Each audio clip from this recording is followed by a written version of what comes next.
Hello everybody and welcome again to an all new Animal Behavior Chats. My name is Neil Hutchins Resto, aka The Treat Fairy, here to bring you new puppies and what to expect. This time we are here with Miss Danielle Beck. Love Miss Danielle Beck. For those of you who don't know, she is the geeky dog trainer. Go ahead and hashtag her Twitter, Instagram, Facebook, YouTube, and pretty much anywhere you want to go. And for those of you that don't know, Miss Danielle Beck and I, with our wonderful team of admins, we admin a group on Facebook called Positive Pet Advice. For those of you who aren't there, go ahead over and join the group now. Basically, we answer all your comments, questions, concerns, and just give you our overall professional advice.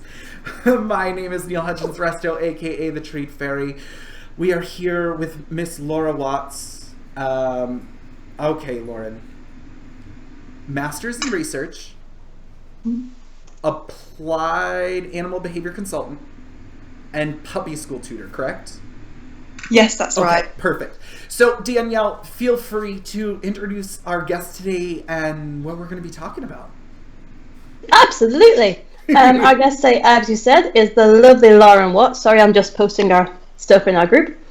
And she is a clinical animal behaviourist like myself. She's also a puppy school tutor. So she's perfect to come and talk to us about puppies.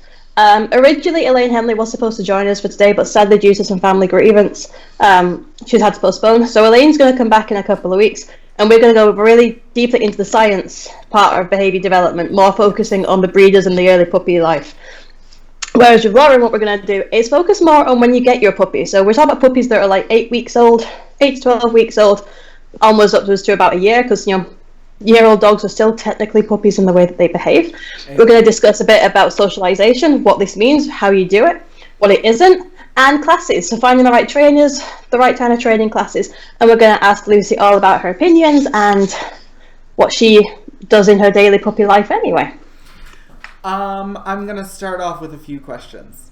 Yay! If you guys don't mind, because a few of them just came to mind. So, Lauren, I'm based here in the United States, just outside New York City, and for all of you that are familiar with me and follow the channels, you understand that. However, Lauren, can you give me a little bit of a breakdown here? What is puppy school tutor? Because I know in the UK, you guys have a different certification process than we do here in the US. Can you kind of go into that a little bit for me? Explain it. Okay, so Puppy School is a big national network of tutors who have been trained up. So there's a really good behaviourist called Gwen Bailey, and she's trained us all up. Yeah, you know. She's trained us all up. International? Have you heard of Gwen Bailey? I think she's really well known in the UK, isn't she? She is. She's author of several really good books as well, so they might be floating around the States. Mm-hmm. Yeah, so people probably have heard of her, but she's really big here, and she works on rescue, and I think what she wanted to do was build up this network of classes that people could go to that were going to help their puppies get to the best start, so to try and stop so many dogs going to rescue. So that was kind of the ethos behind it. Or going back. Or going back to rescue. Yeah, exactly. So stopping and going back to rescue. Okay.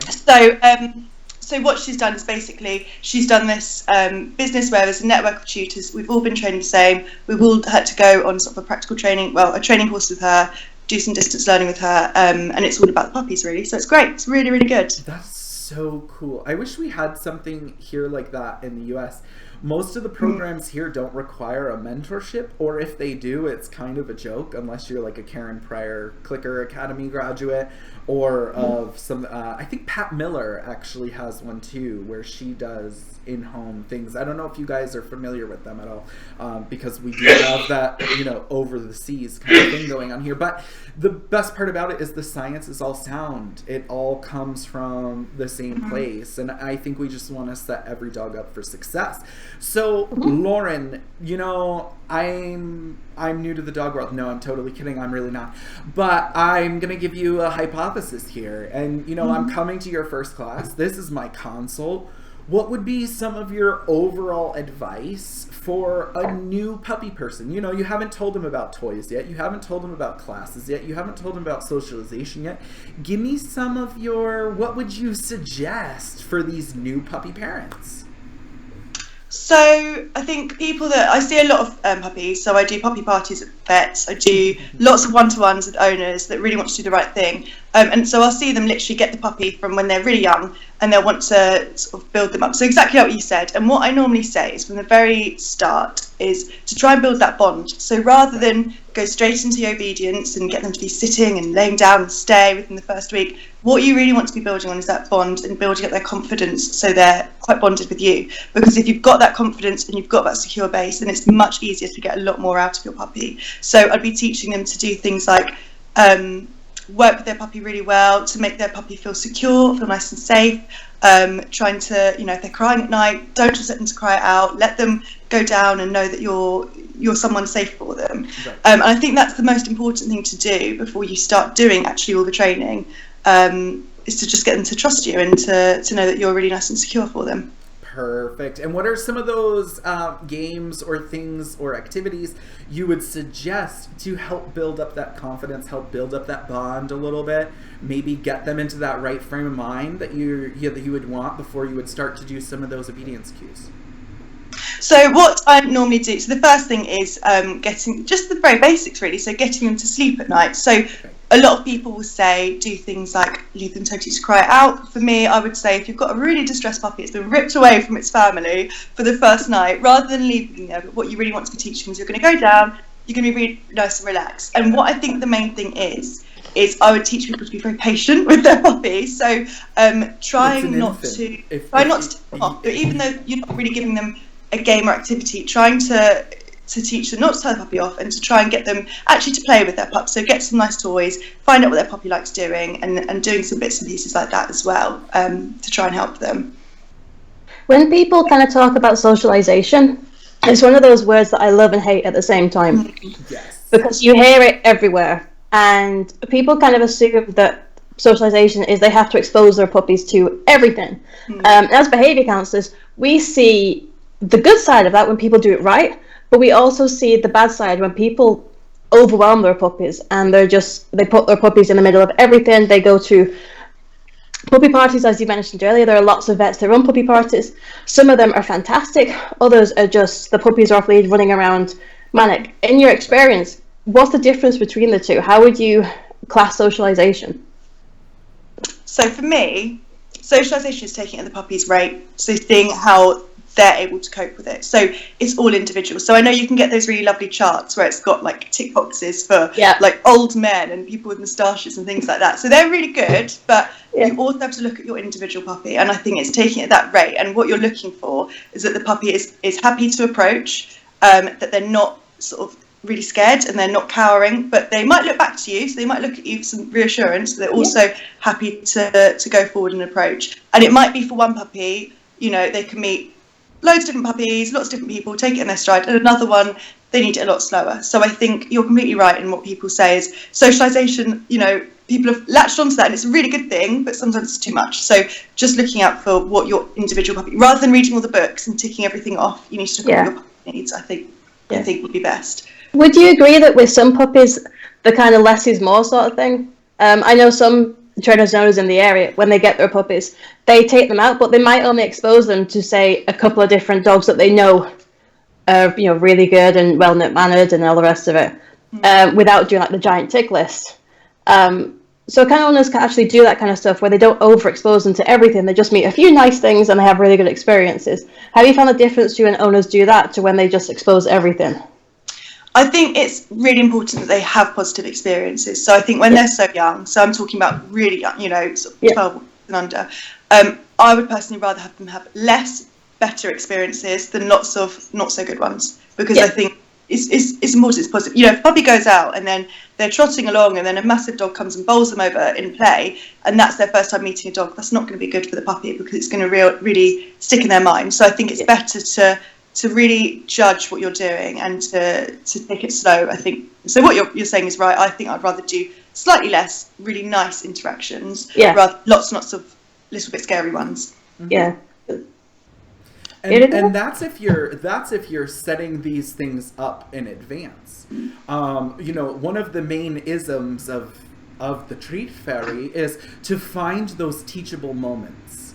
So as you continue through your life, through your daily regimen, through your routine, through your schedule, through your everything, as you go, introduce them as you go. So when that thing comes up, introduce them at that moment, making sure it's a positive experience. We want to make sure we're capturing their good, calm behavior as well, because we want to make sure we don't end up with that puppy who just loves the socialization part of training and decides that everyone is their best friend and that they need to clamor on other people. They also need to learn a little bit of that impulse control too. So on the spectrum where we could have that puppy that could potentially be afraid of everyone, we have that one who just loves everybody and everything. And I know we've all seen that puppy before.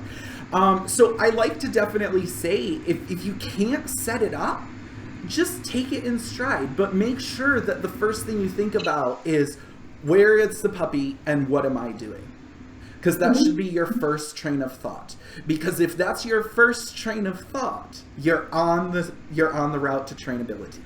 So I like to say, because it's an impulse in our mind, it's a psychology we have to learn to adapt as well. Because training a dog, well, everyone says they know how to do it, but can you actually implement it in time? Do you actually understand what you're doing? So it's really important that while we're going through things, we think to ourselves too, what am I doing? What's going on in this moment?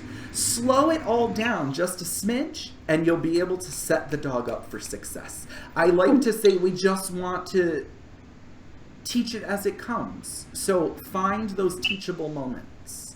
Find those teachable moments. And when you capture them, trust me, you'll be happy you did.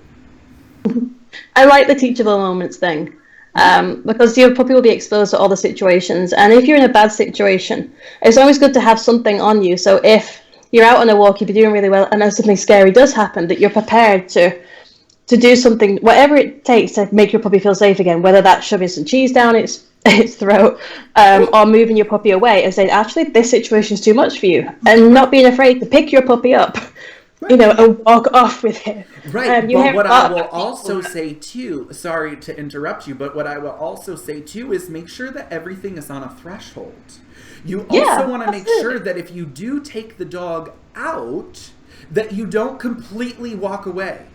You want to make sure you go to the end of your threshold. Try to see if you can work with them a little bit. See if you might be able to get some attention out of them there. Build up the confidence a little bit, because then you might be able to approach again. So don't just turn around and want to run away and go, oh my God, no! Wait a second. The puppy might come back to you, but if you don't ask it, it won't be able to tell you. So make sure you teach everything on a threshold. All socialization is on a threshold. There's a spectrum there. You know, there's a gray scale, and we have to operate in that gray area, because honestly, that's where we're going to get a lot of our successes. We're going to see the dog. You know, I'm a clicker trainer by heart. I don't know if you know that, Lauren, but at heart, I'm a clicker trainer. And honestly, if I can get that dog 10 feet away, and then I can get a redirect, I can get some eye contact, get a sit, we can walk towards it 2 or 3 steps, and then they willingly turn around and walk away, but they're not giving me shy. They're not giving me scared. They're not giving me any fear signals. Hell, we might be overcoming that imprint as soon as it happens. We don't have to worry about it being something that's fearful in the future. Hopefully. Hopefully, fingers crossed. But you know, it's definitely one of those things that I'll always say, make sure you teach it on a threshold though. Don't just give up and walk away, because that may be creating the solid fear imprint, as opposed to it just being, an unpleasant moment we might be able to get ourselves out of. Yeah, and that's a really good point, particularly with regards to owners when they want to try and find classes. Right. Is when you're looking for a class, you want it to be a fun learning environment. You want the puppies to feel safe and secure with their owners. So, Lauren, with your classes, how many puppies would you recommend? If you saw a new puppy client and they wanted classes, what kind of advice you would give to people that may be watching or that are watching this later? They've got their first puppy, they're looking for a class. How to spot the right trainers and the classes for their puppy? So I give a lot of advice to this to people, because I see a lot of people before they actually come to classes. And what I try and tell them is that they want to make sure, A, that the puppies are happy, so they're enjoying themselves, because I think a lot of the time, you know, dog training classes, they can be everything's very strict and very serious and very scary. And I know that if I'm in that environment, I'm very stressed and my dog is stressed. So I say make sure that the puppy's happy and that the owners are happy and they're enjoying themselves as well and they're not scared. You said about how many. So I only take 6. My hall is not particularly big and there's only one of me at the moment. So I will only take 6 because I think that's the maximum that I do. I can take 8, but I would want a bigger space. So you also want to look at the space that people are operating in, that they're not cramming in, you know, 15 puppies into a little tiny hall, because you want to make sure they've all got their own space and their own ability to sort of move around and to train as well. Another thing to look out for is to make sure that the puppies are under control as well, that they're not being left to just bark and get really stressed and really anxious or really frustrated. There's actually measures in place that if a puppy is getting to that point where they can't cope, there's something that the trainer will do.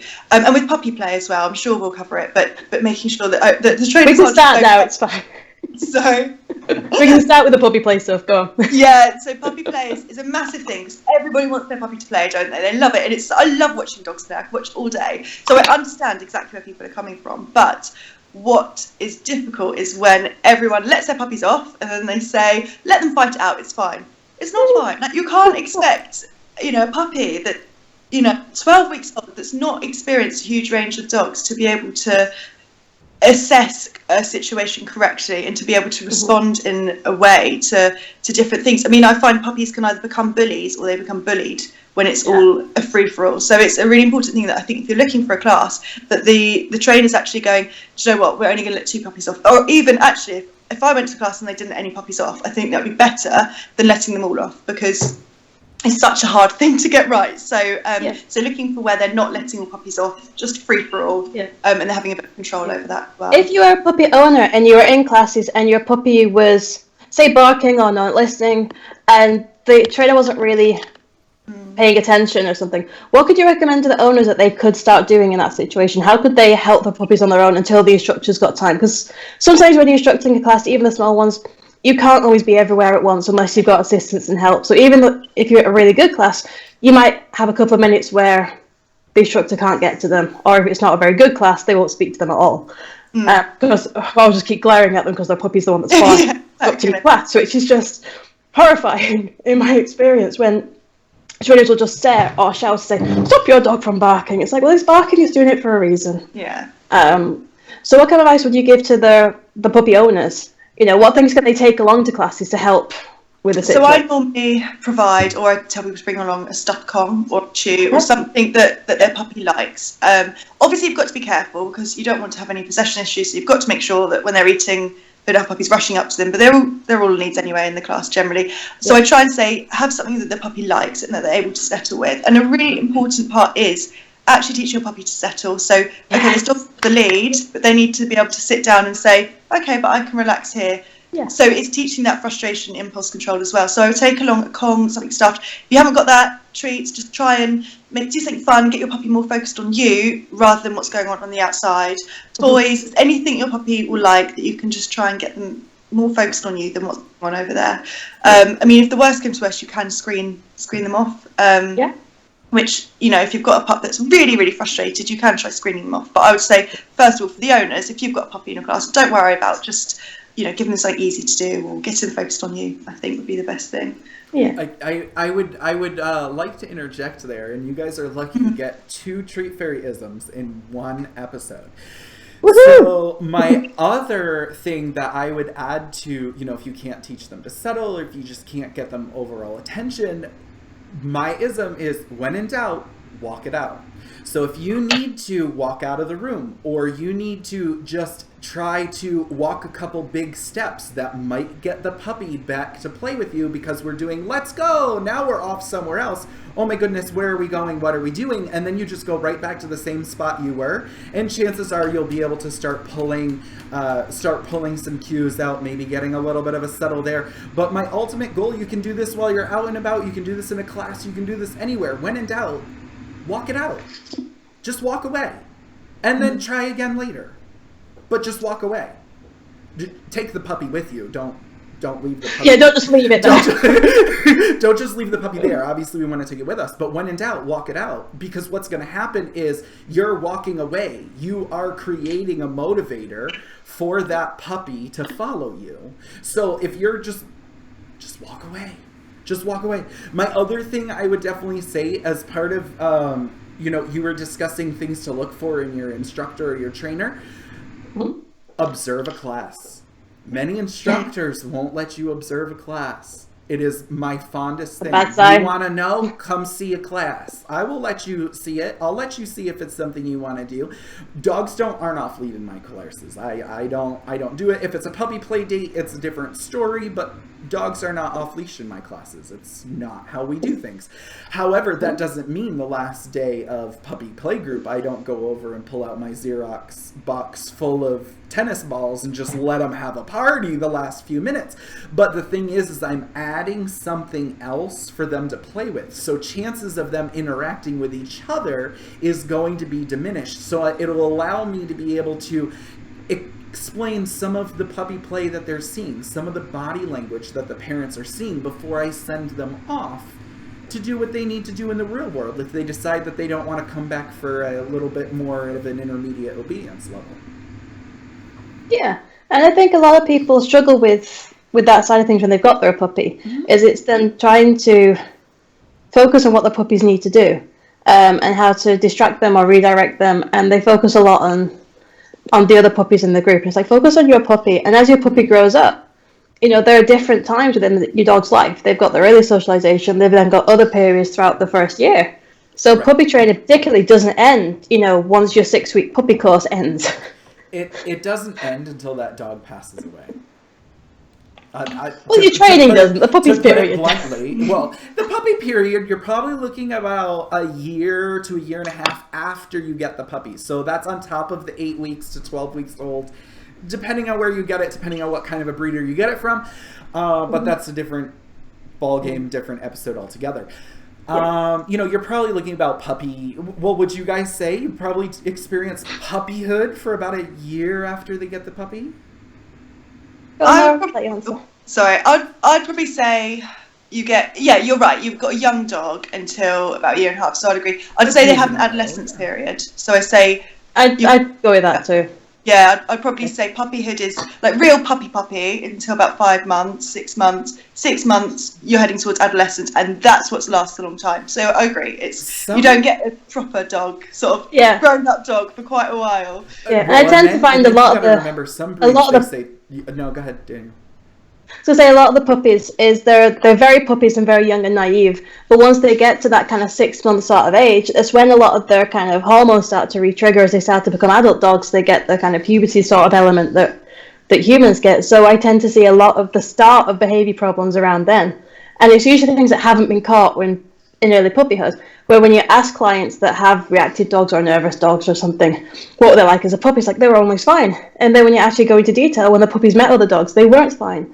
They would sit, they would freeze, they would sit by their owner's legs. They were showing lots of signs that they were scared, but because they weren't like being over the top vocal about it, the clients didn't notice it. It wasn't until they started to have this kind of adolescent sort of change and they started to develop those more adult type behaviours that they start to become more reactive. And that's a key point that a lot of puppy owners tend to forget is, yes, you've got your puppy, you do your 6 week course, that continues on, and when they get this transitional adolescence period, you need the help there as well. You need to be aware that the good association still sat. You've got your secondary fair period coming in soon. They need that extra support, and that's where really good follow-on classes will come in hand, because they'll teach you how to actually cope at this stage, because that's the time where you recall your ghost of pot. You had this really good puppy, it was doing everything, and then suddenly you've got a teenager.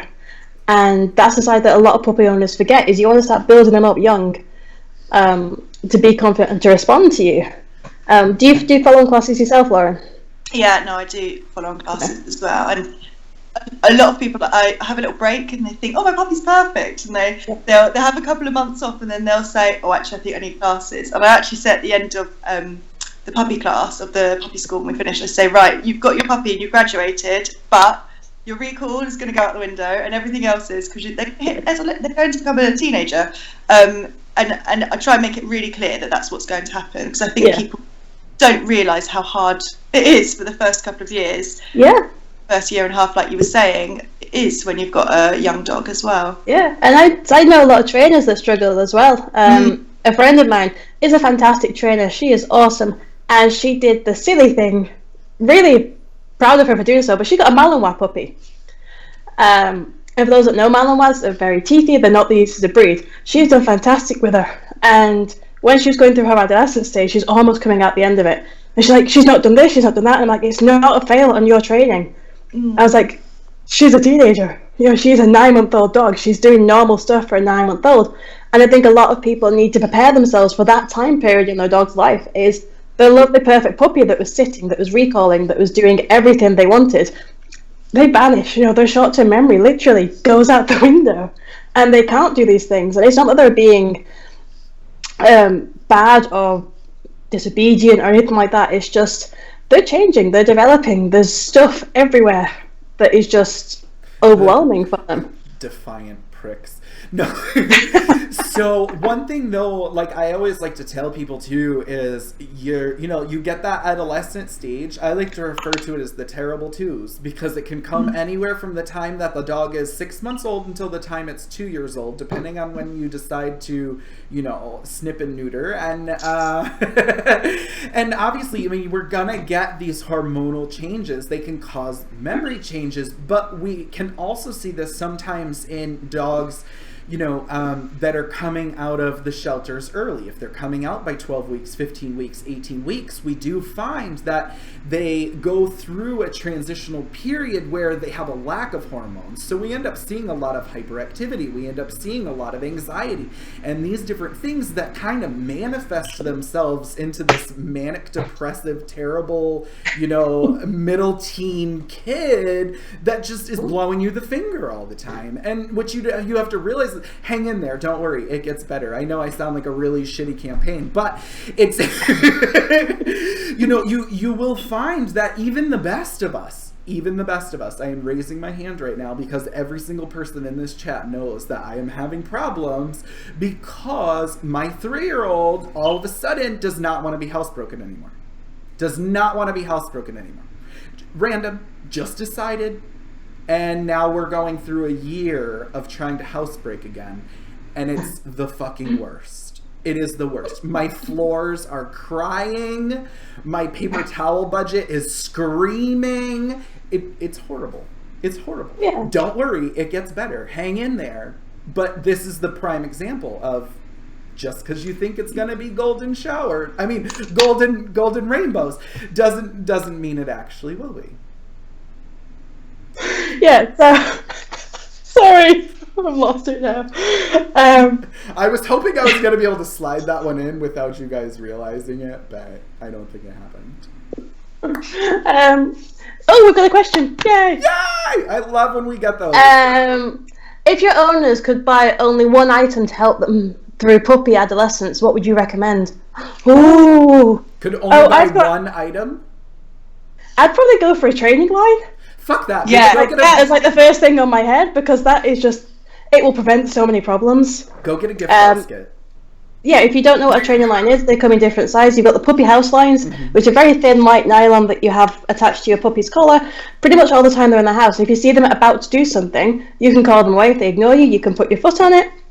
You can encourage them away. It's great for your recall because it hangs nice and loose, so it's not like the flexi leads that stay tight all the time. So it prevents them from learning that running off and playing with that other dog is really, really fun. You want them to learn that you're really, really fun. Yes, they can go and play occasionally, but they have to come back. So, off the top of my head, that's probably what I would recommend first. Lauren, what would you think? I think I was going to say that, and then you took that one. Yay! Yeah, I think. Okay, so here we go. We all get to pick one. We're changing this topic up a little bit. We all get to pick one. Well, I'll pick one, absolutely. So Lauren, what would you pick then? I think mine would just be treats or a Kong, because I think if you've got treats... Kong was my second. Yeah, you basically can get them to work with you, and you can, instruct them, you can teach them, you can do anything. So I would probably say a nice stuffed Kong would be the best thing, because you can use that for lots of different things and teach them a nice settle. So when you're tired and you want your puppy to just lay down, you can give them their Kong and you can let them be nice and relaxed. It's like giving a child a colouring book.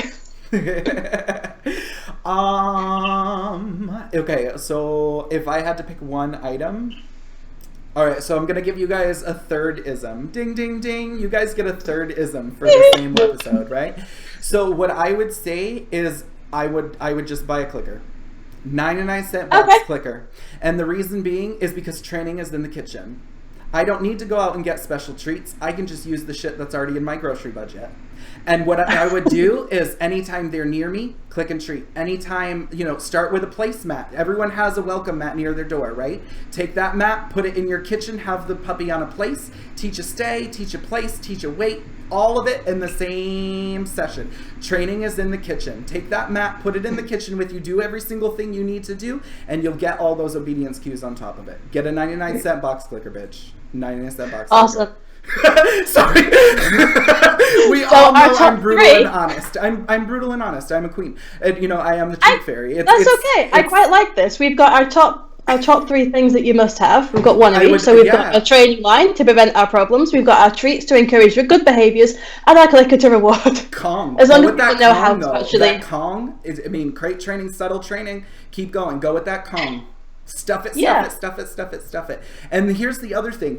If you're doing your puppy, don't just add a shit ton of calories onto them. Take the calories from their regular diet and just put it into the training sessions. That's why I like to say training is in the kitchen, because, if I'm feeding them a ton of snacks that day, well, lunch is going to be a little bit light, right? So just take those calories and transfer them into something else. Put them into that stuffed Kong.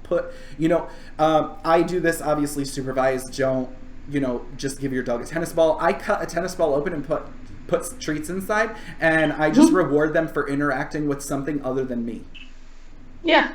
That's like independent play, because again, that helps build up their confidence. It's like independence to play with something away from you. And if you give your puppy struggling with the separation side of things, that's where like puppy pens can come in handy, and treat balls, or the Nina Otterson toys, because you can give those things to your puppy. You can then start to kind of wander around the room, pop in and out as your puppy's being entertained, and they can realize that actually they can do stuff on their own, and they can figure things out on their own. Yep. So they've got this nice parallel of figuring things out with you and building that bond, but knowing actually if mum and dad aren't around, I can still do stuff on my own. Before you go out and buy games, though, because those games can get a little bit pricey, to teach the dog to interact. Cheapskate treat fairy, here we come. Cheapskate treat fairy, bitch. I do it on a budget. So what I'm going to tell you is go get the trays. You know how you get like your coffee to go and like you get multiple drinks and it comes in a tray? You take one of those drink trays, put treats in the bottom, and put a tennis ball in the top of every single one. Just encourage them to play with something, remove the ball, get the treat before you go out and get those crazy games, because the thing is you could end up it could be a dust cabinet. Ultimately some of those games, if you're not teaching the dog how to do it, it's not going to do it right, or it's just going to chew it up and then you out.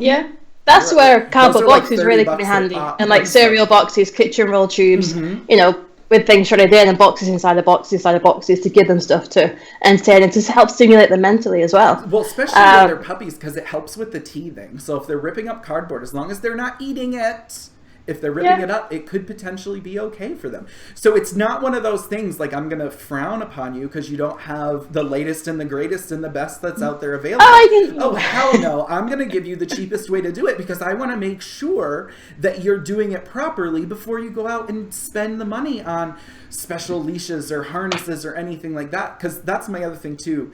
With a puppy, it should just be in a generic harness. Don't go out and get special collars or anything like that.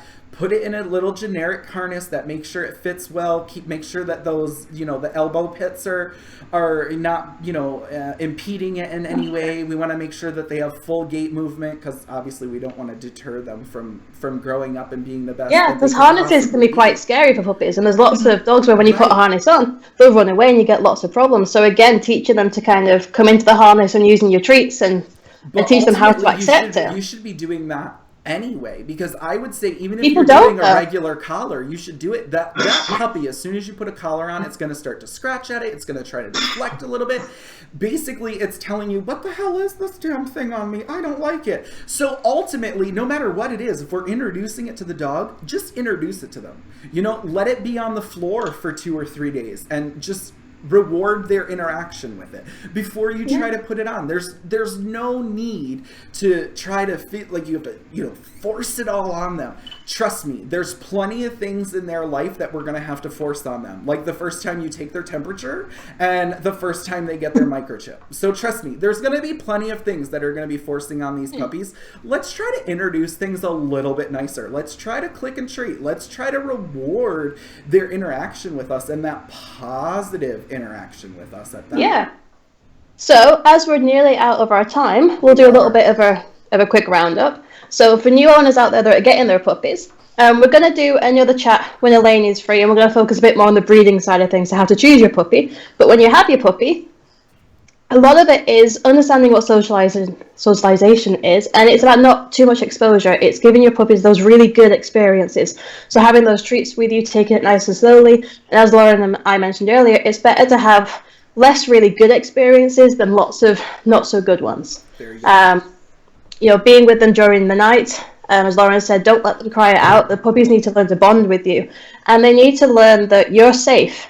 And your obedience training can happen at any time throughout your dog's life. They can learn all the time. They can learn how to sit whenever they want. But that bond with you and that early development of knowing that everything is safe, that if they're with you, they're safe, that if a loud noise happens, you know, a treat follows afterwards. Right. So it's building your puppy up for success. Lauren, have you got anything to add to round up that you would kind of recommend to new puppy owners as like the most things that they need to be aware of? I think as well, just finding, if you are going to go to the puppy class, find a good one. Just try and make sure that you're finding the right kind of puppy class, and just make sure you have fun with it as well. I think people forget with puppies, and there's always bad stuff happening, and it's just so lovely having a puppy. So remember to have fun when you've got one as well, not to just think, oh, I've got no sleep and they're biting me. Try and focus on the good points. Yeah. There's just one question that's just come in because we're being told off for finishing soon. Is on car restraints. Yeah. So they're asking about opinions on car restraints for puppies. Always. So, Lauren, I'm going to pick on you first. How would you transport your puppy? What kind of restraint systems would you recommend for people? It depends. My dog didn't like the car. So from his very, very first journey home, he was sick because he'd just been fed. So there's a bit of a thing about it. So he was sick, and so since then, he's fine now, but he didn't really like the car when he was a puppy. What I find is a lot of people would just shove them in the boot and going in there. I don't think that's the best. No. It's noisy and they're bouncing around and they don't feel very safe. So I would say when you're first transporting them, make sure they're secure. So you can get things like little clips that go onto their harness that you can clip in. And make sure they feel nice and safe, they feel secure. Try not to just shove them in the boot, rolling around. Yeah. And with the restraint thing, I think making sure that they feel secure is a vital thing. Because if you've got a puppy that's panicking and they're fastened into, you know, one of the seatbelt things that they're twisting around, it can get quite dangerous. So kind of encouraging them to be, you know, in a crate if they can't cope with that sort of situation. Or even on your knee for the first few times. I mean, I was quite lucky with my puppy because she was bred by a friend of mine. So from about 6 weeks of age, she was out everywhere with me. So we'd start off that she would be on my knee and she'd be wrapped up in like a towel or a blanket or something that kept her nice and snug. And then we'd move that like onto a seat where we'd have one of the car restraint seatbelt things and then progress her into the boot. And now she doesn't care where she's in the car, she'll just lie down and go to sleep.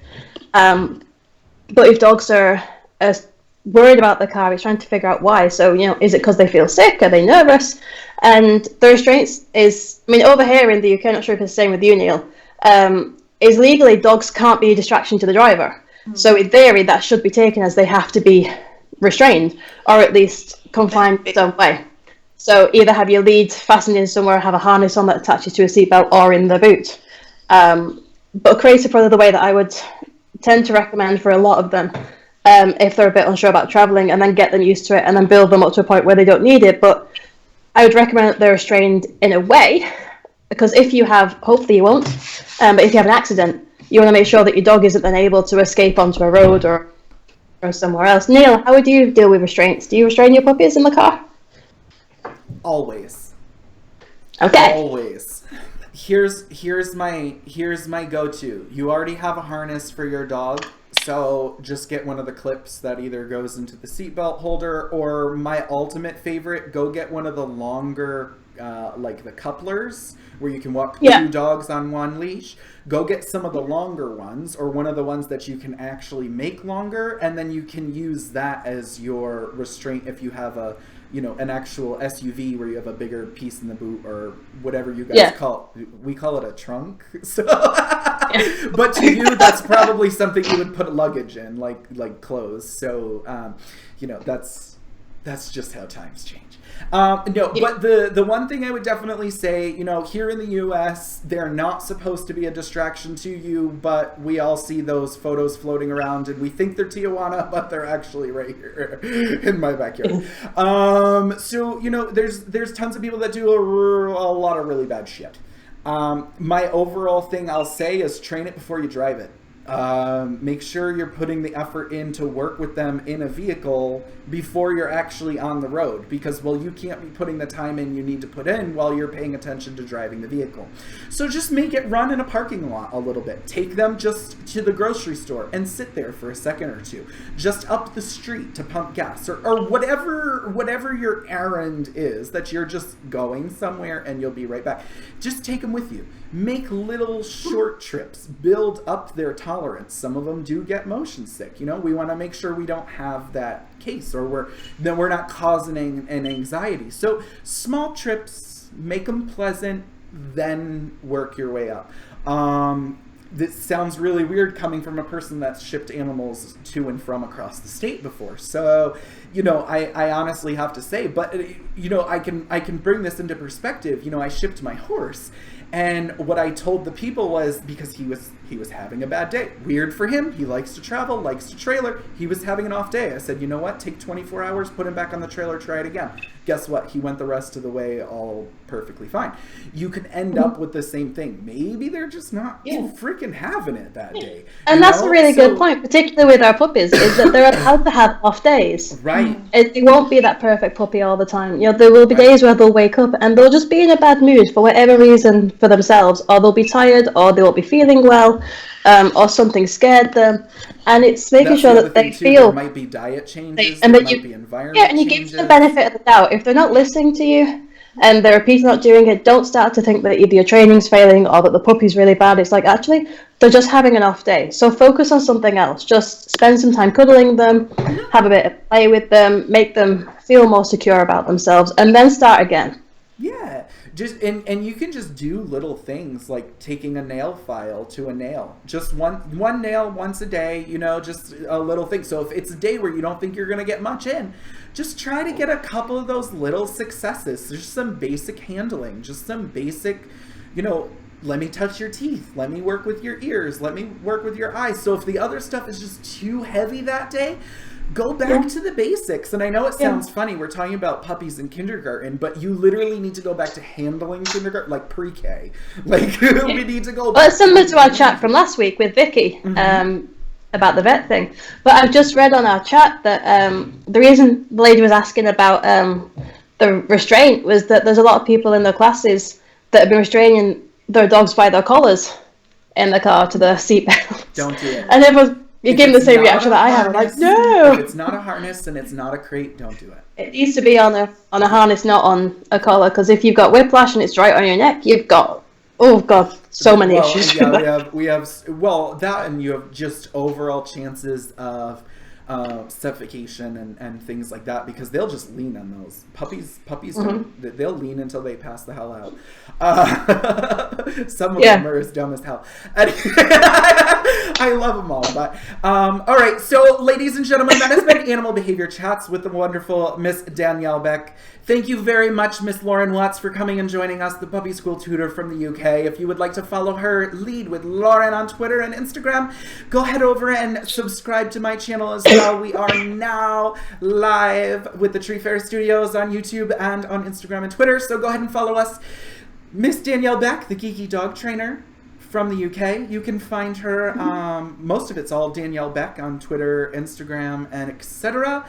Positive pet advice for those of you that don't know or haven't clicked on the join button, go ahead and we'll accept your requests.